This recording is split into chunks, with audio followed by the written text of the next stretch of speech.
Thank you, thank you, thank you, thank you. Ladies and gentlemen, you're welcome to this show. Today is Sunday. You're all welcome. We have a lot in the package today, Lord. We're going to thank our God for giving us another day. Let's pray for those who have gone before us in the struggle. We thank you all for coming live and watching us. Thank you. This is ID Mind Media, Radio and Television. Ladies and gentlemen, you're all watching your comrade Fritz Misodi. We are live on our channel Ideal Mind Media, Radio and Television. I want to talk on a series of issues that happened in the past days. We're going to start with what happened yesterday. We know our First Lady was laid to rest. May her gentle soul rest in peace. I know it was a difficult moment for the president, but I want us to have some moment that we can have that mind.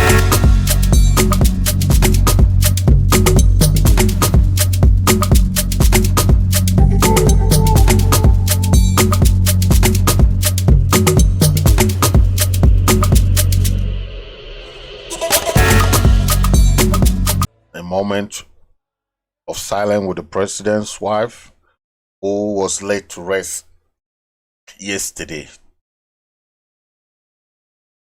It was a sad moment. We know she's with the Almighty God.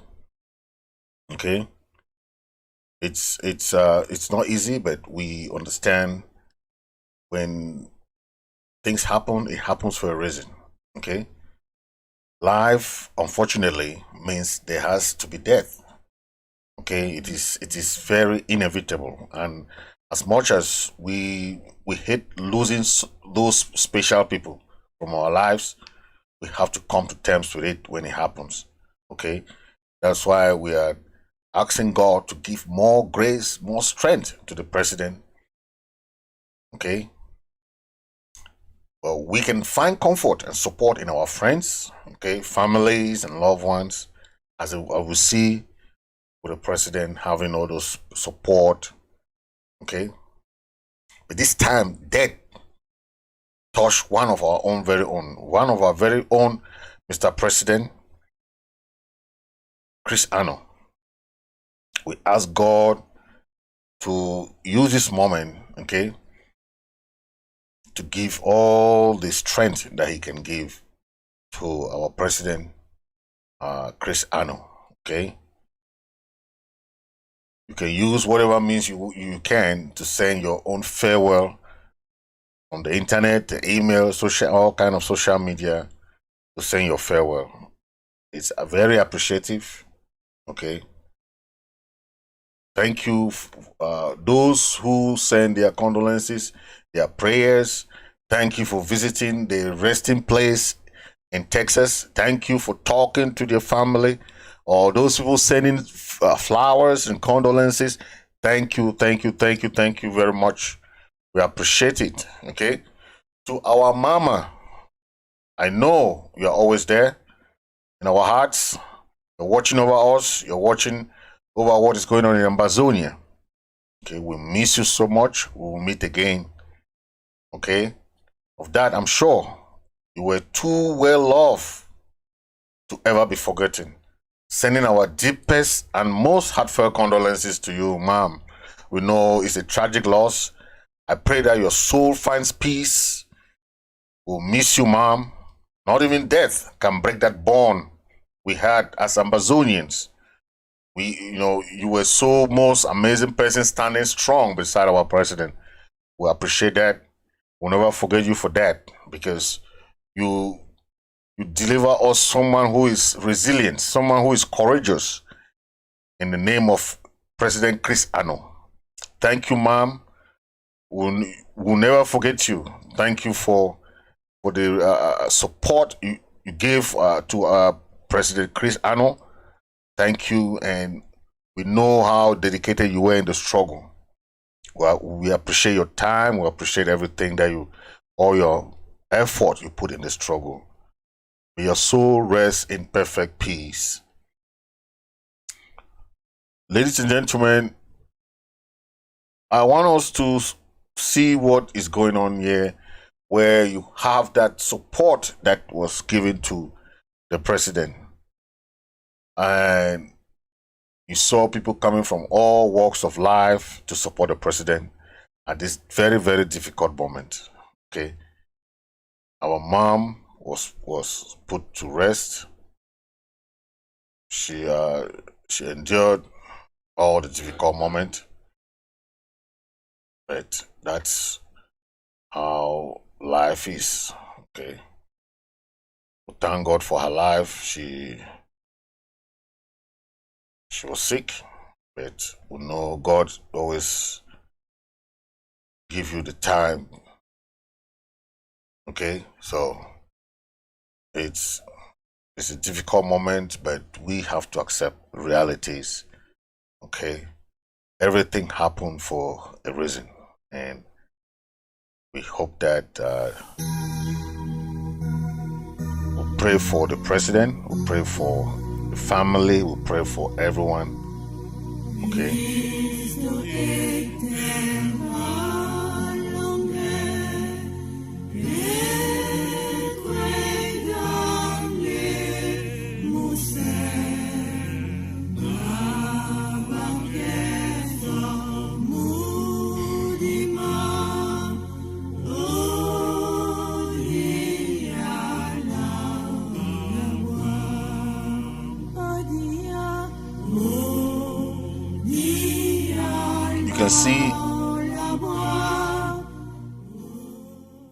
You can see the chairman of the Restoration Council.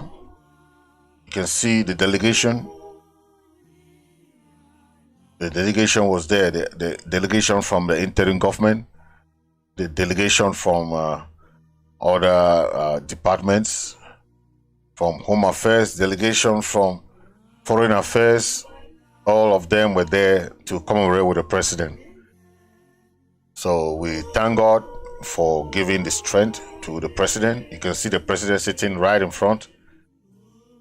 And you see the state burial. This is what we call state burial for our First Lady, because you see all the state of, that is the Chairman Elvis Cometa of the Restoration Council. Next to the chairman, you can see the Secretary of Defense. Yes, right, Reverend Asong, right beside. You can see the Ambazonian flag. You can see the Ambazonian flag right on every nooks and crannies of the event center. So we are saying that Ambazonia mom has gone for a reason. Mom has gone for a reason. She was sick all this while, but God want her to go before us and pave the way for us. We are so excited that God knows what He does. In everything He said we should give thanks. But this time around, our mom left us so abruptly. Yes.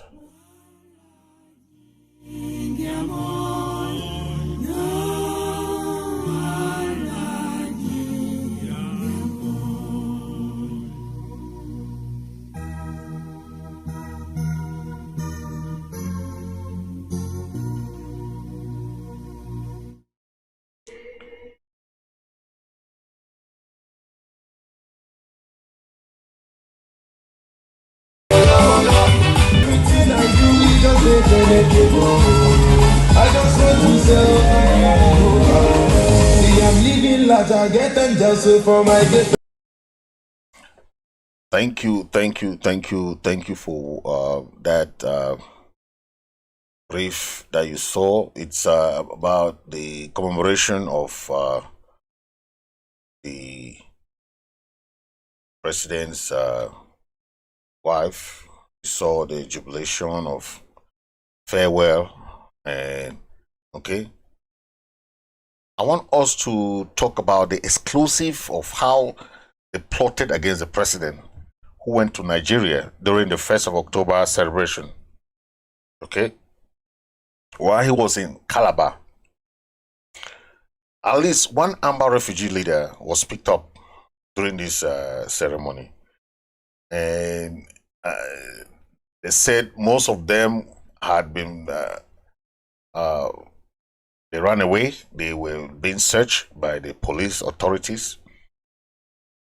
Elias, the one we got for the arrested Ambazonian, it was called Elias. And we heard that on Sunday night after dropping off Secretary Chris and President Chris and his team at a local hotel in Calabar. We gathered that upon the return home that day, Nigerian police had taken up positions around where he lives. Okay? And they took him into custody. He will then be used to lead the police for a manhunt for President Chris and team, as a flying boat was already waiting in the creeks of Calabar to swiftly ferry President Anu into Cameroon. So this was a stage issue that was already ready. There was a flying boat ready to just whisk the president to Cameroon. Elias was a target because informants had informed Cameroon authorities in Calabar of the presence of President Chris and team in town, being driven about by Elias in a red Toyota car. The Nigerian police went for Elias. Okay, that's what happened. So this is what happened in Calabar. The Nigerian police went and was looking for Elias, hoping he will be apprehended or that he would disclose in the lodging or where the president and his team were lodging. But unfortunately, it was already too late for the hangman. President Chris and others had left town already that day that the police came looking for them. So this is what happened in Calabar.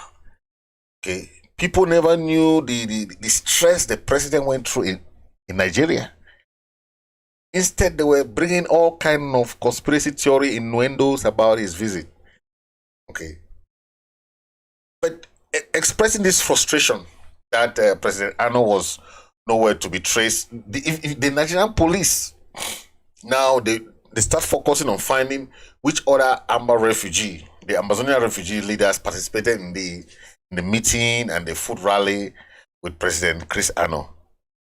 They never discovered that President Chris Anu had already had an idea of the arrest and left. Okay? But again, they fail in that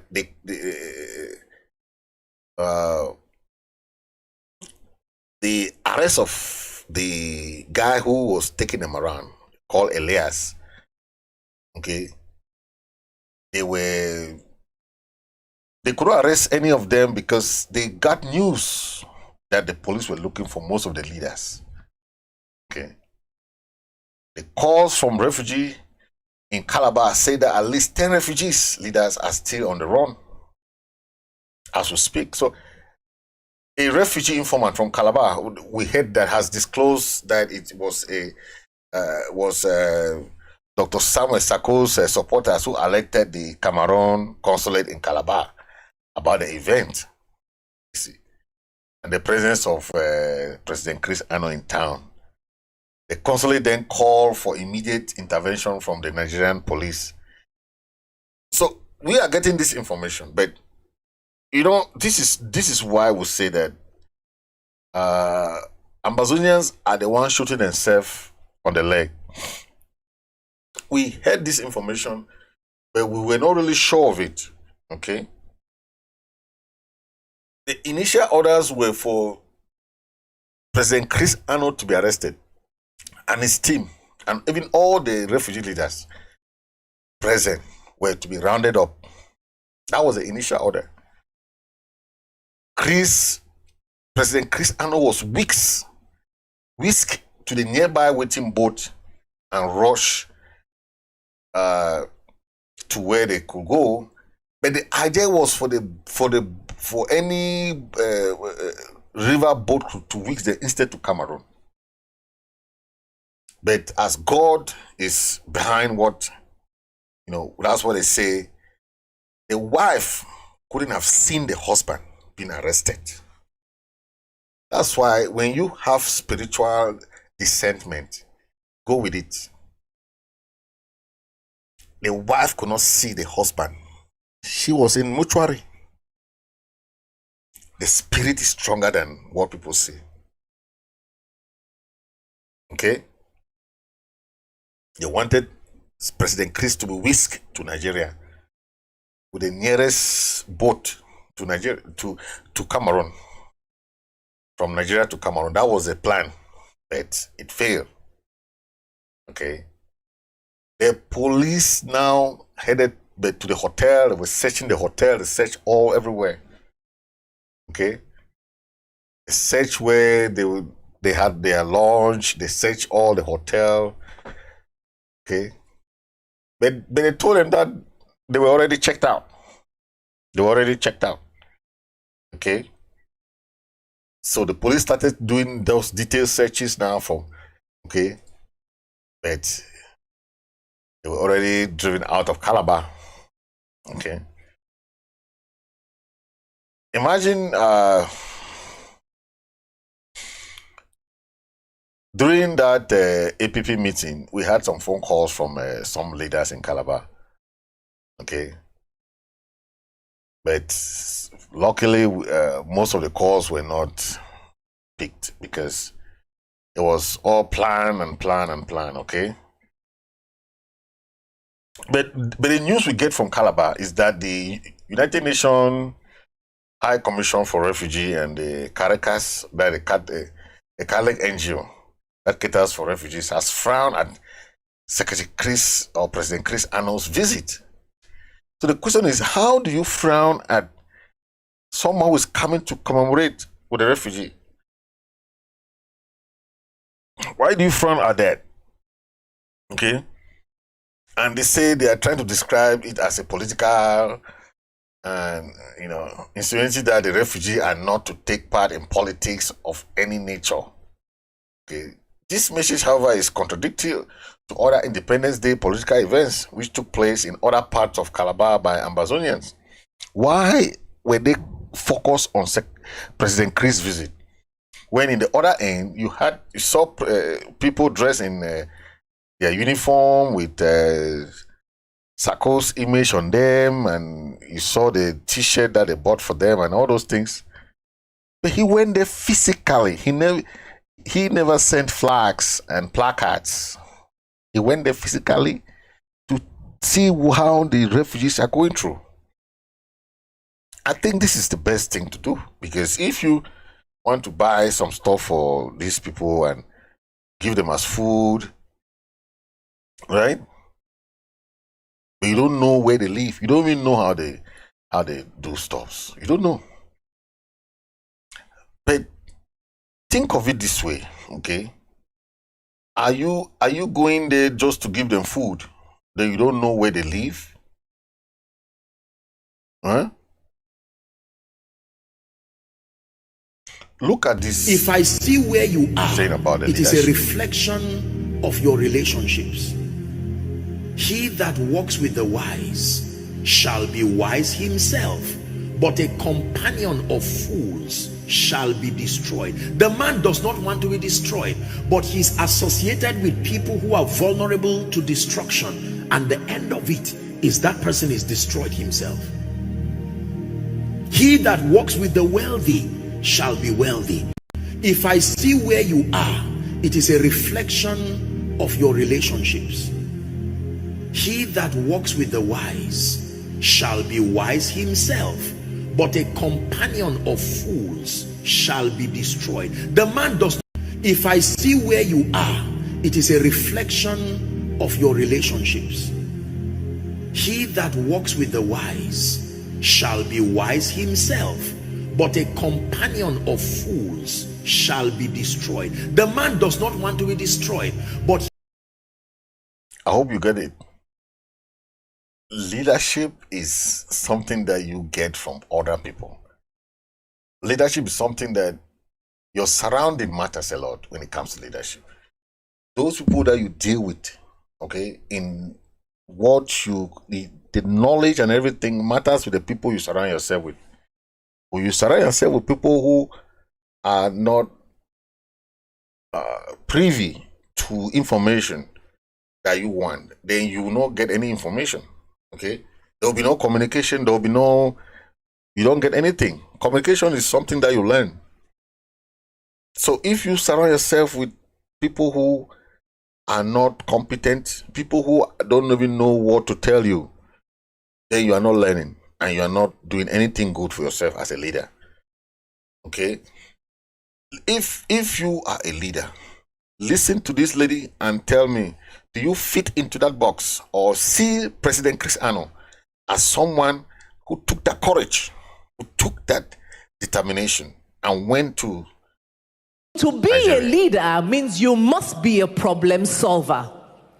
You need to have the capacity to know that whatever trouble, whatever conflict, whatever challenges come, you have the ability to handle it. The difficulties we go in through life prepare us for the next season of leadership. And we must not fret wherever you find yourself, the difficulties, because as children of God, we know that the Bible says in Romans 8:28 that all things work together for our good. So even though it's challenging presently, even though it's difficult and it's a tough season and it's a tough time and nothing seems to be working, and your business, you're wondering, how much have I spent? I can't even pay house rent. Is this how business is supposed to be? I came to also tell you that if God gave you that vision and you are a leader, then God is going to bring you through. Everything is going to work together for good. So what you're going through right now is just growth happening on the inside. Is God preparing you? Is God giving you stamina? Is God helping you have endurance? Is God building your muscle so that by the time you get to the next level, you are strong and able to handle it? Very important message. Okay, she explained about leadership. Okay, but who can we look at President Chris as a leader who can build relationship, who can be creative, who can solve problem, who can manage conflict? Because that is what we talk about: critical thinking, negotiation, okay, conflict management. Those are the skills we are looking about. Decision making. That is what we are looking. And he took that initiative. It was that creative. It was that he has an agility, adaptability in any situation. Any leader that cannot fit into this criteria is not fit to be a leader. Leader is not about someone you love. It's not about anybody that you want to be somewhere that you like. It's not about like. It's about competence. It's about accountability. It's about the courage, that decision making. I will tell you that President Chris went to Nigeria. None of the cabinet members knew about it. Just 2 cabinet members knew about it. The wife was in the mortuary. He went to Nigeria. That courage, something that no president has done.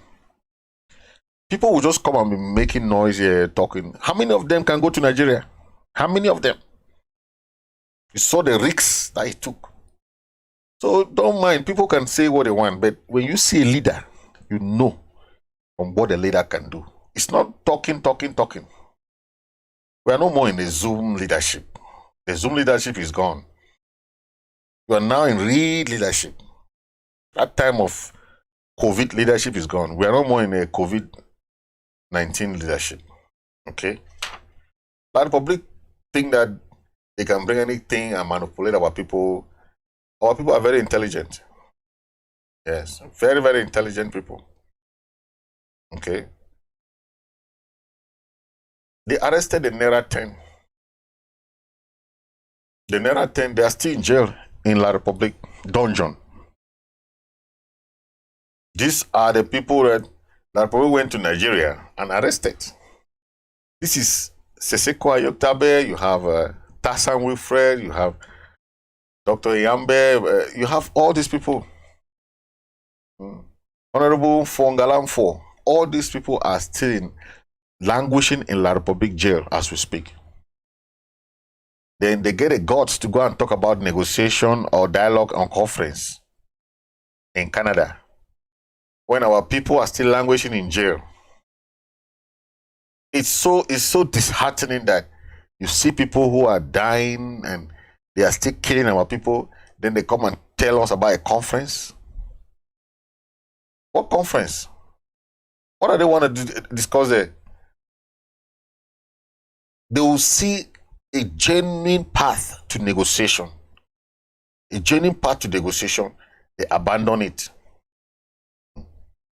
They prefer to go to their own form of negotiation, and they want us to follow that. Right? They want us to follow that, but how can they tell us what to do, where to go, and how to manage our own team? Team Ambazonian is our own team. Now, probably cannot tell us who they want in our team. It doesn't work like that. You have a game of two people, two countries, two teams, two diverse thinking. You cannot tell us who to put in our team. We know who are committed members. We know who are those leaders who are frontline leaders. We know them. Don't tell us that we are divided. Who told us that you are divided? Nobody is divided.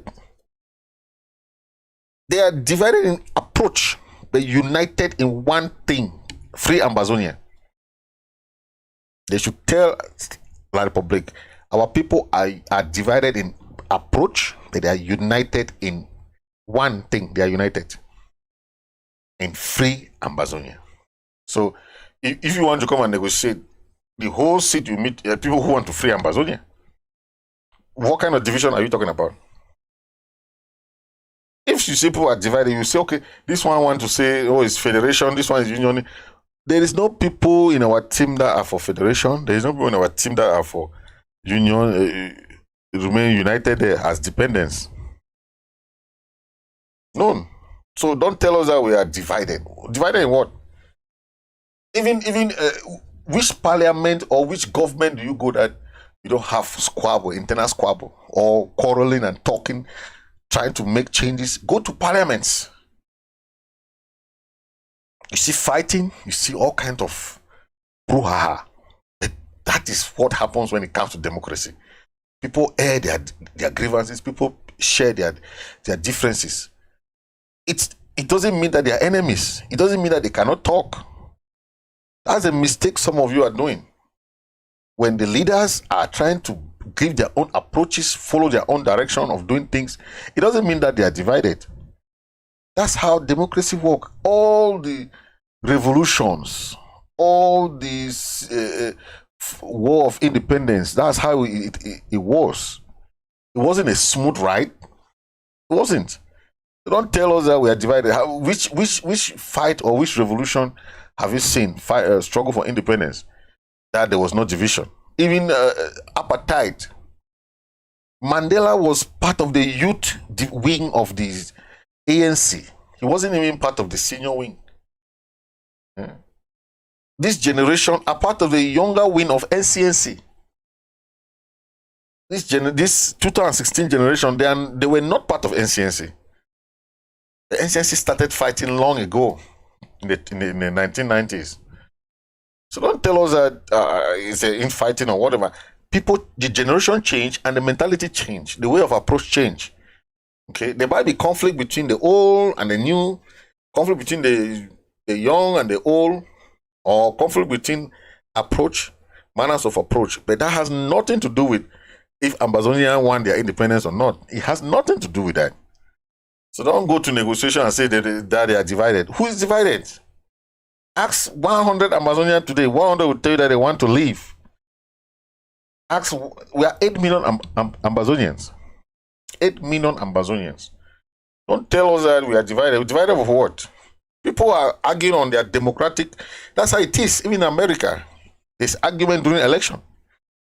The Democratic parties argues with the Republican. The Democratic Party argues with the Democrats. The Republicans argue with but they are arguing on policies. They're arguing on way of approach, arguing some different dimensions on how to approach a certain idea, a certain policy. Okay? And that is democracy. Democracy is not for Republicans to be okay or Democrats to be okay. They should not argue. Stay like that. Don't stay divided. No. That's what they call freedom of speech, freedom of expression. We're not in a banana republic like La Republique. We have to express our mind. We need leaders to tell us what they can do. We need people to freely express themselves. That's democracy. Don't tell us that Ambazonian leaders are divided. They cannot go and talk to them. No, that is a mistake most of the leaders are making.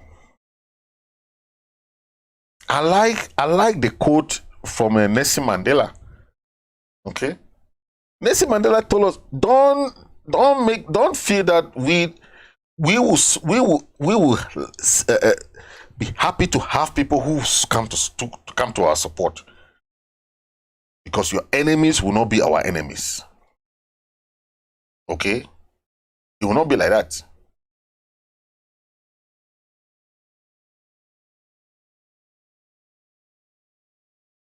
So let's take a listen to what Mandela said in America during an interview.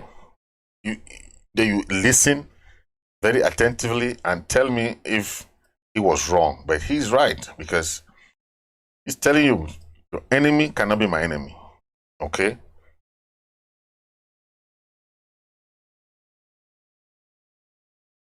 Your enemy cannot be my enemy, because we don't have the same way of approach. Let us move on to our next questioner at the microphone over there. Mr. Welcome to America, Mr. Mandela. I'm Ken Edelman. Those of us who share your struggle for human rights and against apartheid have been somewhat disappointed by the models of human rights that you have held up since being released in jail. You've met over the last 6 months 3 times with Yasser Arafat, who you have praised. You have told Gaddafi that you share the view and applaud him on his record of human rights and his drive for freedom and peace around the world. And you have praised Fidel Castro as a leader of human rights and said that Cuba was one of the countries that's head and shoulders above all other countries in human rights, despite the fact that documents at the United Nations and elsewhere show that Cuba is one of the worst. I was just wondering, are these your models of leaders of human rights? And if so, would you want a Gaddafi or an Arafat or a Castro to be a future president of South Africa? One of the mistakes which some political analysts make is to think that their enemies should be our enemies.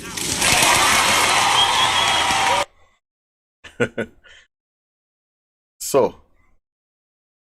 one of the mistakes, that's what Mandela is saying, one of the mistakes some of these politicians are making is to think that your enemy should be our enemy.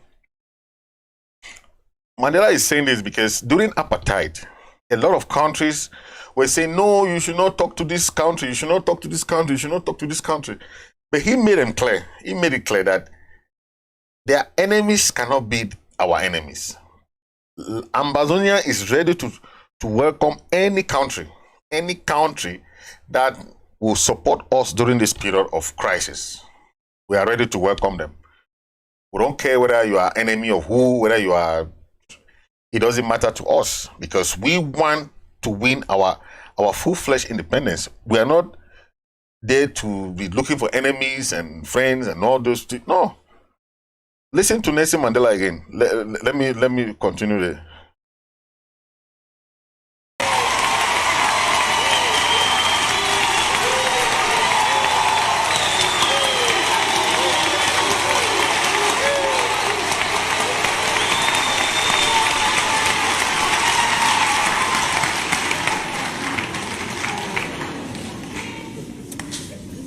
That we can and we will never do. We have our own struggle which we are conducting. Correct. We are grateful to the world for supporting our struggle. But nevertheless, we are an independent organization. Exactly. With its own policy. Good. And the attitude of every country towards, our attitude towards any country would depend on the is attitude towards determined us. by the attitude of that country to our struggle. Of course.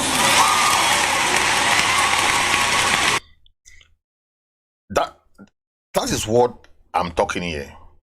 The attitude for any country, the attitude for any leader, the attitude for anybody, any sympathizer, anybody towards our struggle, that will determine our own attitude towards them.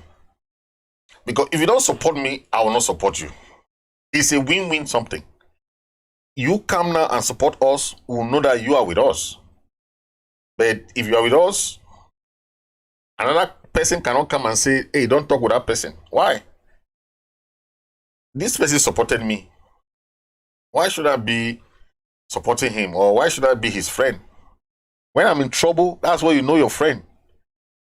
You know your friends when you're in trouble. You don't know your friends when you are happy.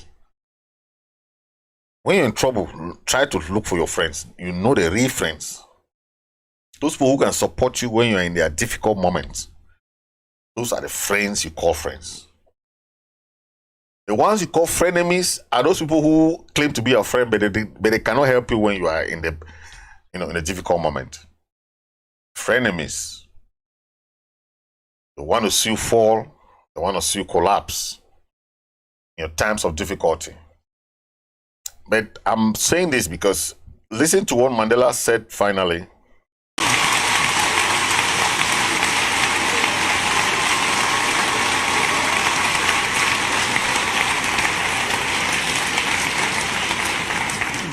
Yasser Arafat, Colonel Gaddafi, Fidel Castro support our struggle to the hilt.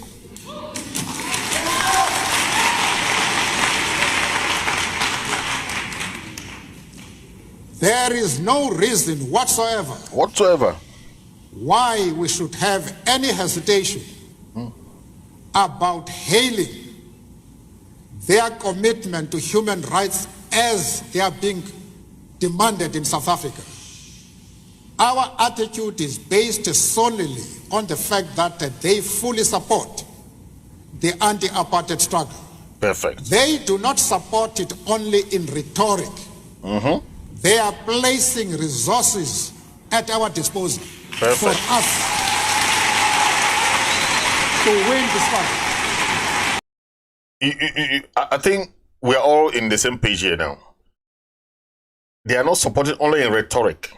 They are supporting with real facts, real materials. That's what we're talking about here. If you come to support Southern Cameroon and Ambazonia, you will be hailed. You'll be our friend, because we need friends, we need supporters to let us regain our identity, regain our own territory. Okay, that is what we are talking about. Okay, now let's talk about this issue where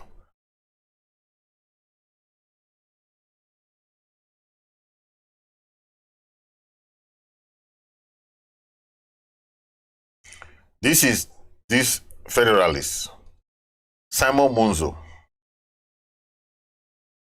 I'll play this audio, you listen to what he was saying. He was talking about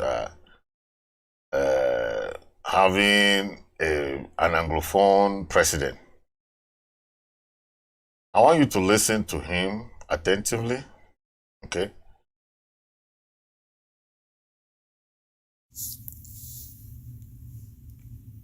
Recently, some opinion leaders floated the idea that the next president of Cameroon should be an Anglophone.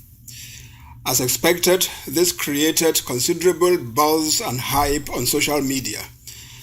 Many welcomed this proposal as a magnificent idea. Who can blame them?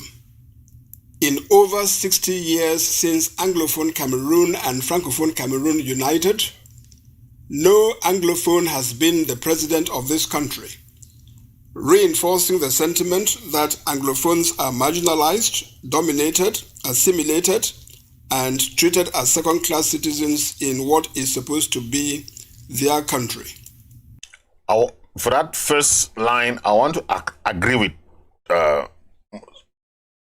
Dr. Samuel Munzu in that one, that we were marginalized in that aspect because of the system that was put in place by the federal system. It was going to be an equal kind of leadership, okay, of two countries sharing the leadership. It was not supposed to be one president forever. Aijo had 22 years in office. Biya is now 40-something years in office. It wasn't supposed to be like that. There was supposed to be power sharing.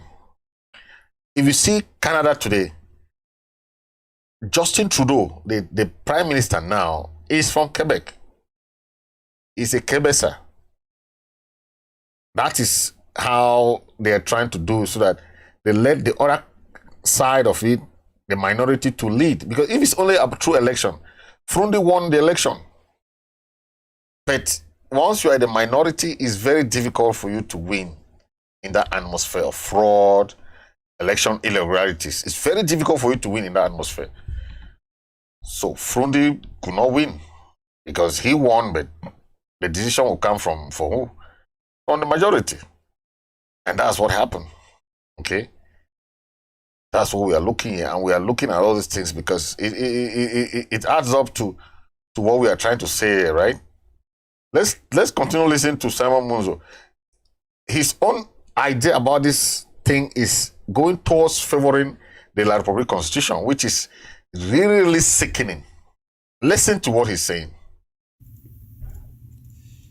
However, this proposal appears emotive and unlikely to withstand the rigor of uncomplacent analysis. Its practicality is doubtful because it's weird to expect Francophones to step back as a matter of course and leave the race for president of Cameroon to Anglophones alone at any time. So I don't understand his idea here. If at all Ambazonians are even interested for anything Anglophone presidency, because we are not interested in that. But if at all we are interested, so Dr. Simon Munzu is saying that we cannot even have that, even in the form of a federal system. But this is a federalist, and if you as a federalist cannot even favor, so why should we be federating with people who cannot even say, okay, power sharing something? If they want to tell us the example of Canada is then they share power. Of course, Justin Trudeau, if it's only election, Justin Trudeau will never be Prime Minister of Canada because he's coming from Quebec. Quebec is a minority part with 20%. Even though they have autonomous system, but they made it such a way that all the embassies, because Quebec is a French-speaking area and as a minority, look at what they do in Canada. All the French-speaking countries in the world, the Quebec people are the one occupying those embassies because they are French-speaking, they are Francophonie. All the English-speaking embassies are being occupied by the English side of Canada. Okay, so that's what we are saying. If at all Mr. Simon Munzu is saying he's a federalist, but he is saying that it's still inconceivable for us to think that an Anglophone can be president, even in the system of federal system. So what is the essence of federation? If he is preaching federation, but he is saying that it is very unlikely for an Anglophone to even be a president, even in federation, in a federal system. So what is the essence of federation if you don't even see us having some kind of sharing, power sharing something? Because I think in federal system, they try to give room for each area to lead so that there's that kind of harmony in okay, and of course accountability. But if he's saying, let's listen, because I don't understand what he's trying to say, but I want to understand what he's trying to dive to, because he's saying it's not feasible for an Anglophone to be a president. Then so there's no need. Let's listen what he's trying to say. Because of Cameroon's existing constitution and electoral law, giving effect to the call for the next president of this country to be an Anglophone could prove undemocratic. Wait, the federal constitution that was manipulated by Ahijo and also transformed by Biya, he's saying that the constitution does not allow an Anglophone to be a president? I don't know. This man I don't know the kind of thinking this man is saying. Because if you look at the constitution, it's supposed to be on equal status. There is nothing like special status in the federal constitution. Nothing. You cannot just come and say federal status. What was the special status? Okay. The constitution is what people are looking at. But if the federal constitution was abrogated and was manipulated by Ahijo, Biya came and changed the constitution, changed it from the United Republic constitution to Republic. So now this constitution is not even Ambazonian constitution. If they want, we can give them our constitution. We have a constitution. But I want to understand what this man is trying to say, because he is saying that the La Republic constitution does not favor us to be president. Just in case he's saying, because he's federalist, he said, okay, so why are you supporting a federation if you don't see an Anglophone sharing power in a conglomerate of confederation? This man, I don't know. It may even be unconstitutional and illegal. What? If the post of president were to be filled by appointment, the appointing authority could be induced or persuaded to appoint an Anglophone on criteria to be determined. However, under our laws, the country's president is elected, not appointed. This man is I don't want to call this man as dull. Let me say this. This guy, does he know that Ahijo handed power to Paul Biya without election? What is he talking about constitution? Ahijo handed power to Paul Biya when he was an Anglophone that was supposed to be president. Ahijo so handily said, Mr. Biya, take it. There was no election. So what are you saying? Say our constitution. What constitution are you talking about? What constitution are you talking about? Listen to this man. This man. What is this? Political parties have the sole right to nominate their candidates for election to this post. Should all those that choose to put up candidates for the presidential election be obliged, against the stipulations of the Constitution and the electoral law, to present Anglophone candidates only? Otherwise, in a field of Anglophone and Francophone candidates representing several parties, how would the election of an Anglophone be secured? In this country, Francophones greatly outnumber Anglophones. If we present the matter as a competition or battle between Francophones and Anglophones, on what ground would Francophone voters be expected or required to set aside Francophone presidential candidates and vote instead for an Anglophone candidate? This man, I don't know how he's thinking. Okay? You know that in a federal system, as you are saying, I don't know the kind of federal system you have. Most of these federalists don't even know the kind of federation that they are talking about. Because you cannot have a federal system where you leave one president there forever. So another one will come again and be there forever. You call yourself you are a federalist. What kind of federation are you talking about? It's a kind of shared power sharing something. Don't tell me that the constitution doesn't say. What constitution does La Republique has a constitution? The La Republique, they are still using the French old constitution. Old constitution. When the French used that constitution long ago, they just changed some stuff there. Does Dr. Simon Munzu know that La Republique is still under French hegemony? Does Simon Munzu knows that? I don't think he knows that. Within today's electoral system, those clamoring for the election of an Anglophone as president of Cameroon must first make sure that they put forth credible Anglophones capable of securing the nomination of their political parties.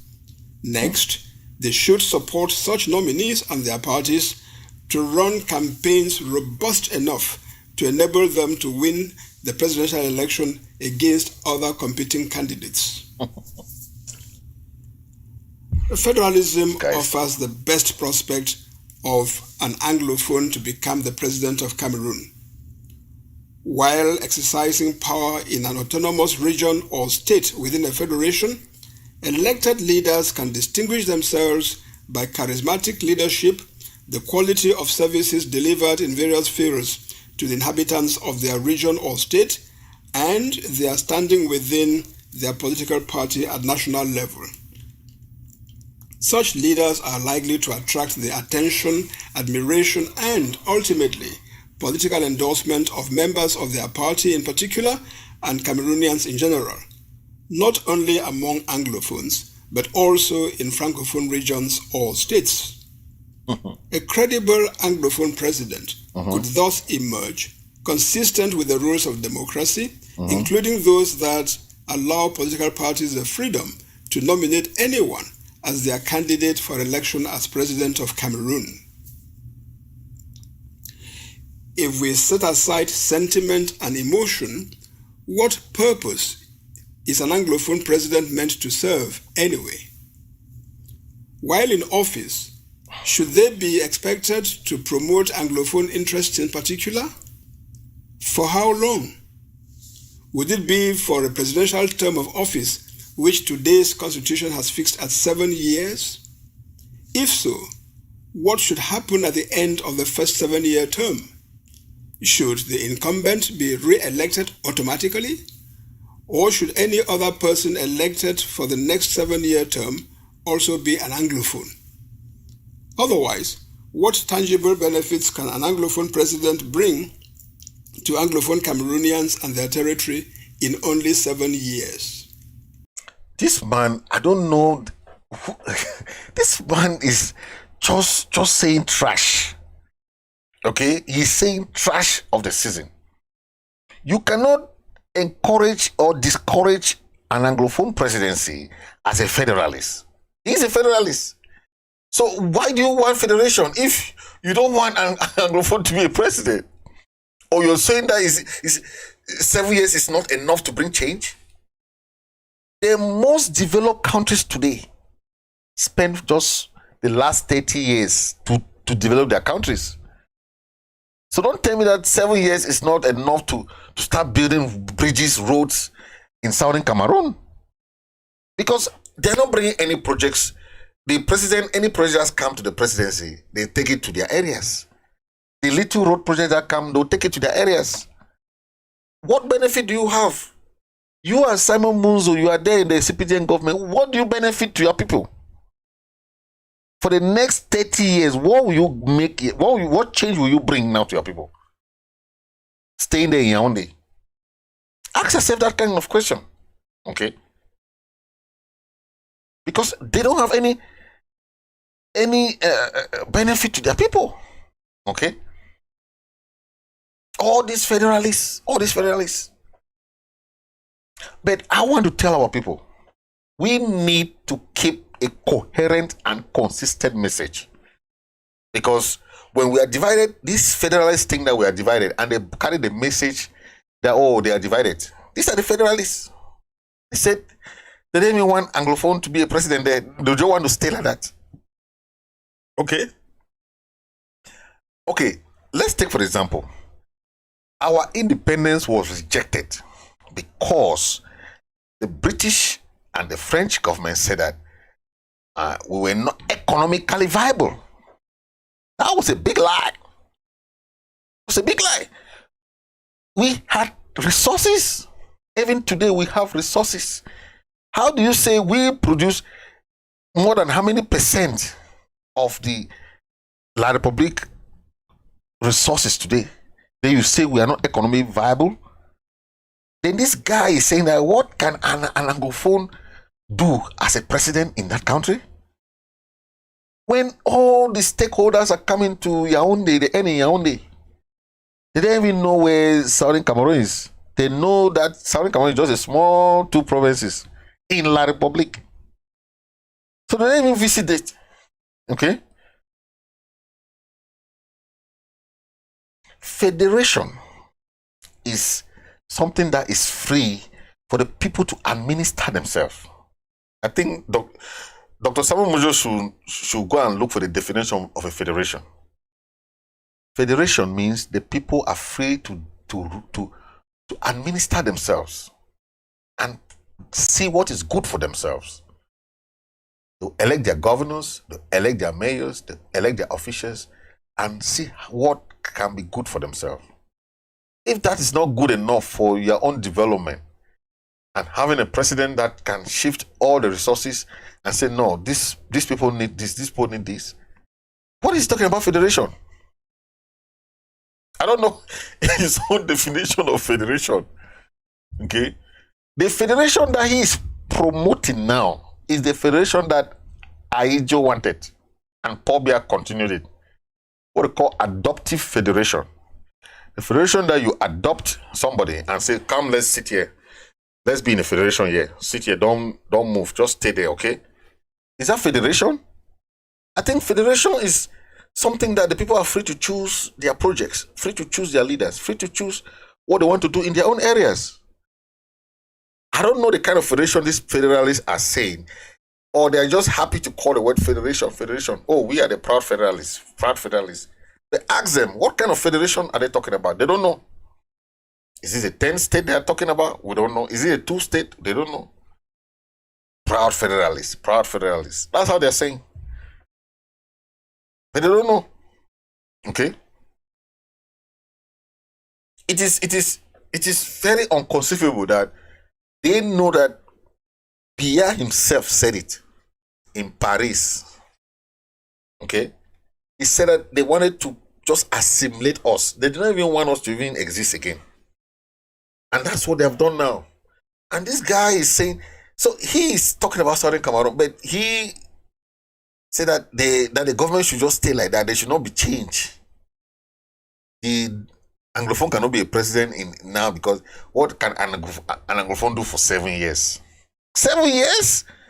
In America, a president stay for 4 years. One term 4. The other term 4. 8 years you leave. Obama stayed for 8 years and left. Then this guy is saying 7 years, a president cannot do anything. Oh my gosh.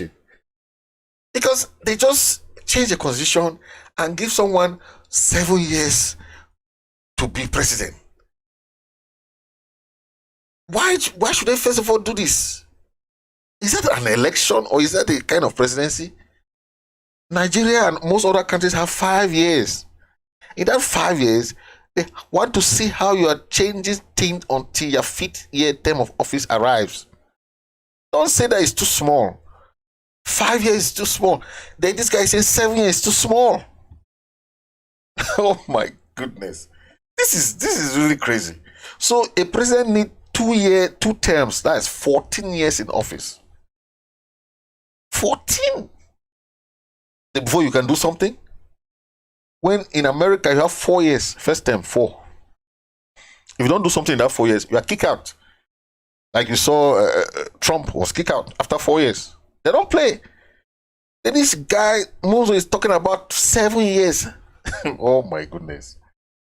This guy, I need to talk to this guy one-on-one, because I don't know how he thinks about his own. You know that your country is still under colonization. Your own people are still under colonization. There was a premature decolonization. You can't help to see that all the aspects of decolonization are still under compromise. You can't help your people to come out from that. You want them to stay under colonization, and that they don't even have to be even president. You should just stay there and just watch what they're doing. Because the Francophones are majority, Anglophones cannot come and be president in a majority country. Then you were going to Canada to do what, Dr. Munzu? You went to Canada to go and learn Canadian system, right? So you don't know that in Canada, the minority guy there is from Quebec. The President Trudeau is from Canada, is from Quebec. He's a president because of power sharing. If it's only because of majority, President Trudeau will never be president in Canada. But that's what we're talking about. And Munzu is talking about federation. What kind of federation are you talking about? He doesn't even know the kind of federation. Okay? You know that La Republique is the oppressor. You are supporting the oppressor. Okay? You don't even know what kind of regime you are supporting. This guy is a clown. Okay? We remember our Mancho BBC. Coffin Revolution. Today we therefore lay to rest one of we again. These are people who fought. Last evening, I was speaking roundabout for one of the brother where they bring her from Kumba. They go lay for rest, super batable. From here to our reach, they will talk with the family. So as I talked yesterday, make the family make sure they do we one favor. Una keep every record about it. Una keep from the pictures, the videos, the hospital record, mortuary receipt. Because as I don't talk, even when we go La Republique will still pay. They will pay for all these damages and they will pay seriously. So una keep all the records. Even if the minister will take them go international court, then go pay for all these damages. I know it take una time plenty, but I will tell una say from the day we will start the coffee revolution, for city chemists, me and my brother for here, Akuma, it never be easy for us side. We need to sleep for us. Sunday would even notice I say daybreak, night that will never chop. Even me at the talk now, una don't see picture the way bullet and they with my own skin. Una be here have a food market with the protest, policeman move gun shoot me directly. Even no say don't kill me. If surprised, she say I still run. They follow me inside water for food market, me and the 4 day.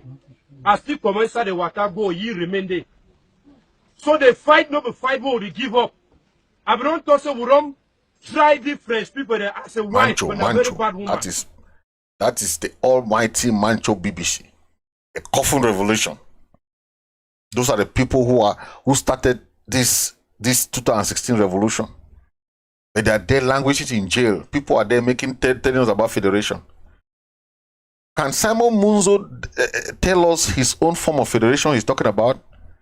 Or they just preach federation and they don't even know what format can they say, okay, let's do this format of federation that he's talking about.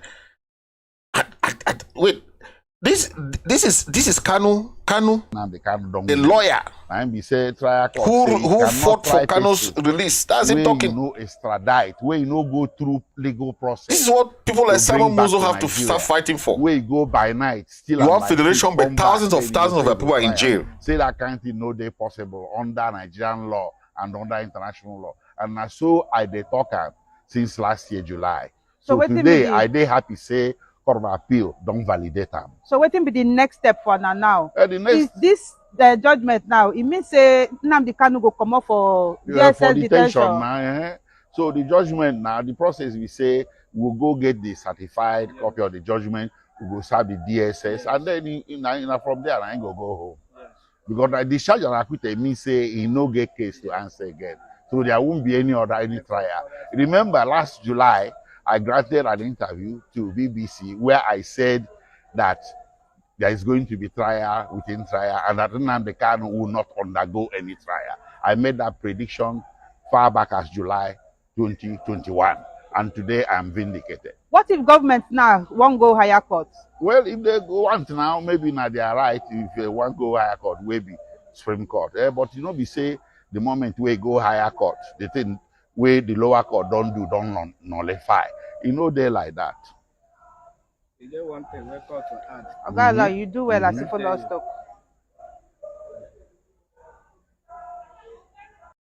That was a lead lawyer that fought for the release of Kanu.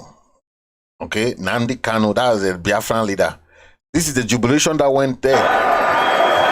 Okay, we are hoping for the release of all our leaders in incommunicado, from Seseko to all the Nerate, to those people who were illegally adopted from Nigeria.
That is what they can talk about.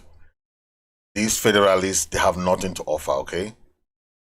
Have nothing to offer. This is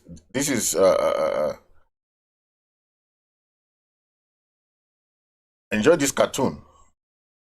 La Republique is trying to draw us. That's Bia, they're drawing us. But Ambazonia, he has tried to assimilate us. For the past years, any policy of Bia was to destroy Ambazonia, destroy their culture, destroy the language, destroy the legal system, destroy everything. And it has not worked out. He said it in Paris. So now they are trying to see how they can complete their policy of assimilation. They are trying to bring the special status. They're trying to bring, they say, this is what we call the special dialogue, and all these things are just what we call it's not full-fledged negotiation that we are talking about, and we will not buy anything that is not full-fledged negotiation that goes to the root causes of the problem. Okay, the root cause of the problem. There's no way we'll buy into that. Okay. But they should know that Ambazonians are not gonna back down. Ambazonians are not gonna back down anytime soon. Okay? They should not say we are divided. They know who to talk to. They know where to go. They know who to talk to. I wanna play this let me play these guys. Our able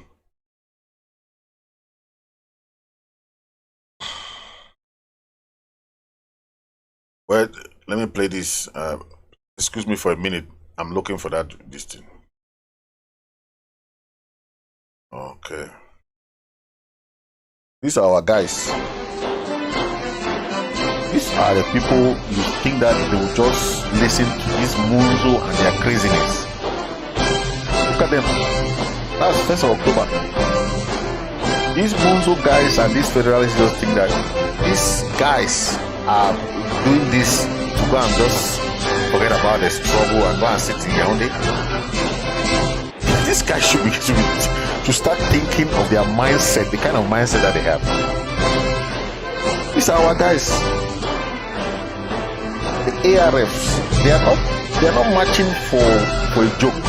They are ready to take back what belongs to them. Self-defense is a right. And you know what Honorable Wiba said? If injustice, he said it, they did not understand what that means. If injustice becomes a law, self-defense becomes a duty to all Ambazonians. I hope that those two sentences make sense to you guys, because what you have to know, this is a duty to all Ambazonians. We should stop the blame game, okay? La Republique know who to talk to. They know. Let me play the Pastor Ambe. Pastor Ambe is a very renowned political analyst. He's a pastor, but he knows a lot about politics. Let me play him. You listen to what he said, okay? Yeah, we are theorizing in the studio here, Apostle Ambe Valentine Gwa, about who should qualify to be in an inclusive dialogue, but we do not know whether all the parties would appreciate the involvement because Ambazonian takeover. The Anglophone crisis started before 2016, which was a worry of teachers and lawyers. These teachers and lawyers had their worries which they presented to the government. And after presenting this thing, I could hear clearly within that period, Professor Bob Harmony said, it's either they give us a federal system or outright separation, which means two categories of persons were represented there. They were the federalists and the secessionists. After that, it came now to the Ambazonian people where they wanted the outright separation, where a government was formed. Remember that there was no government that was formed when they were demanding for federation. Now, political parties in the country have been demanding for federation since. Frundi, since the 90s, have preached federalism till date. Other political parties have come up, they have preached federalism. Federalism, I don't think, is even one of the problems. Federalists are taking advantage of the situation right now because federalism was a political idea that came since before the Anglophone crisis. Yeah, the SDF has always preached federalism. So federalism is not even an issue. The issue here are the secessionists. Those are first and foremost the persons that, if I say, we still have crisis today because the I want to make us understand this. He's making us understand because La Republique always say that, oh, they don't know who to talk to. They don't know this. Pastor Ambe is trying to explain to them, to understand who to talk to. Because if you don't know how to talk to them, you that started the war, you don't know how to end the war. But if you want to know how to end the war, you should know who to talk to. You should not say they are divided, they are this. It's an excuse. A platform that was set in Switzerland, you left. What kind of negotiation do you want first to start talking when without a third party? It will not work. Anything without a third party is dead on arrival. Period. Don't waste your time in those things. Canada, Grand National Dialogue, special status, all those things are nonsense. Because our people will not listen to that. Our people did not die. You did not come and burn our villages, kill our people, do all this crap that you're doing to our people for special status. People like this, Simon Munzu, should understand this. I think they should know this by now, that our people are not ready for that crap called federation. We were not ready for that. Journalists are freely walking the streets of this country. They talk freely. They sit, but the poor cannot sit in this country as a secessionist. And if we have a crisis today, it's still held by the secessionists. If the secessionists give up today, there will be no crisis. All the federalists are taking advantage of the situation on ground to sell their idea. It wasn't part of the crisis. We are dealing with the Anglophone crisis. The Anglophone crisis is the issue of the secessionists. They want outright separation. So the people we need on the table are the people who are causing the brouhaha right now, which are the secessionists, not federalists. There was no crisis in 1994, 95, 96, where Frundi was pressing federation. There was no crisis. Now, to even come to the national dialogue, because the issue is the definition of the inclusiveness is one thing, and then the agenda or the content of the dialogue is another thing. What they went there to discuss was up. Thank you, our Pastor Ambe. Thank you for that enlightenment. Because so these guys don't know much about about negotiation. They don't know much about that, okay? They have to go and learn what is negotiation, because La Republique has not followed any normal trend when it comes to negotiation. We are going to that negotiation. Any negotiation that we have to be fully engaged should have the normal principle of a negotiation. We'll not go into anything that is short of what is a negotiation, okay? Negotiation, the principle of collaborative negotiation, okay, is very useful when you want to solve a problem. This is that kind of deal making that helps to solve a problem within the limit of the two parties. Then the mediation has to have the disputant and the third party person. In this case, we had the Swiss government, okay? That two parties have a dispute to resolve, right? They come together and say, okay, we need a third party to come in. That third party comes in now to help in the dispute, to resolve that dispute between the two parties, okay? But when La Republique is running away from this type of world-class negotiation process with a mediator in the middle, he's taking us to Canada to do what in Canada? That is a question we have to ask ourselves. What are we going to do in Canada? There's nothing in Canada, because even the people in Canada still have problem with Quebec. The Quebecers want to leave Canada. They have had about two or three referendums there. Sometimes we call it referendi or referendums. They have 2 or 3 referendums in Canada. The Quebecers want to leave Canada. They don't even want to stay there. So they should not tell us that we should go and watch what Canada is doing there. But the system in Canada is quite different, because you have that sharing of power, where Prime Minister will come this time, then this time Prime Minister come this way, the Prime Minister go. It's a kind of change of system, okay? For our own case, La Republique, in all the ambassadors in the world, we have 4 ambassadors, all in the whole world. Whereas we Anglophones, we are in Commonwealth today because of Anglophones people, because of English-speaking minority, right? Because of the Southern Cameroonians. That's why we are in the Commonwealth.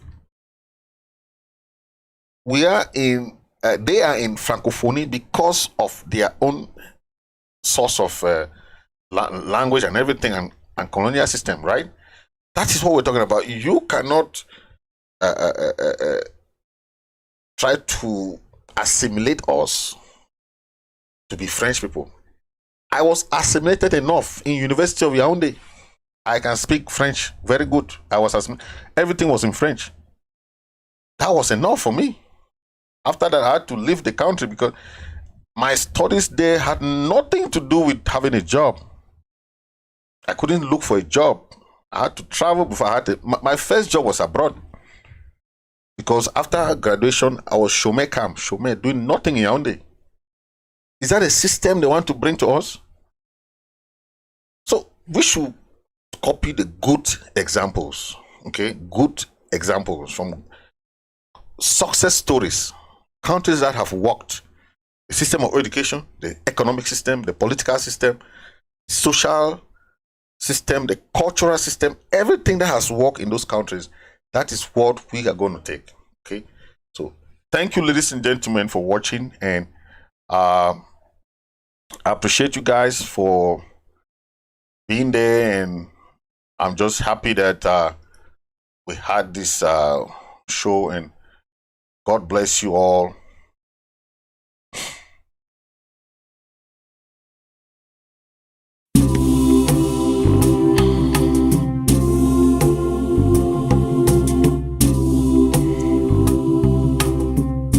Thank you all for watching, and we'll see you in the next episode. Okay, thank you, and thank you for being there. Please, if you're watching on Facebook, you hit the share button. If you're watching on YouTube, please don't forget to hit the subscribe button for more updates, and hit the subscribe button and the notification so that when I'm live, you just get all the alerts from your phone.